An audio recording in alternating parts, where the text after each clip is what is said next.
Постои сомнеж за корупција на универзитетите, но никој не ја пријавува и по 2 години од донесувањето на Законот за заштита на укажувачи, на ниту еден универзитет во државата нема пријава која се однесува на одреден вид на коруптивно однесување. До сега нема ниту еден формално пријавен случај.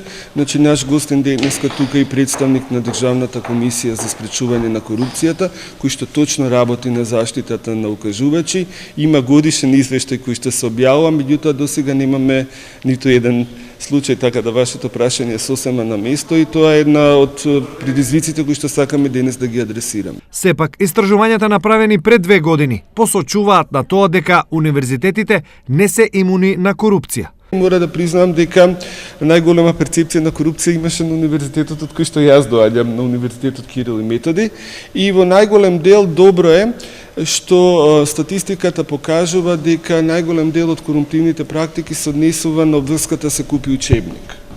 Така да тоа не е некоја многу сериозна работа, тоа е форма на корупција, меѓутоа не е така сериозно како што е да речеме да би бараат да платите за испит или не знам сексуални услуги. Токму и поради ова, денес на Штипскиот универзитет се одржа тренинг за зголемување на капацитетите на универзитетите за примена на Законот за заштита на укажувачите како алатка за превенција од корупција. Станува збор за еден нов институт кој што возможува и заштитено внатрешно пријавување и во таа насока да речеме од универзитетите се очекува да имаат овластено лице кое што ќе ги прима, кое што ќе обезбеди анонимноста на пријавувачот и така натаму. Инаку, минатата година во декември сите државни универзитети потпишаа декларација за универзитет без корупција.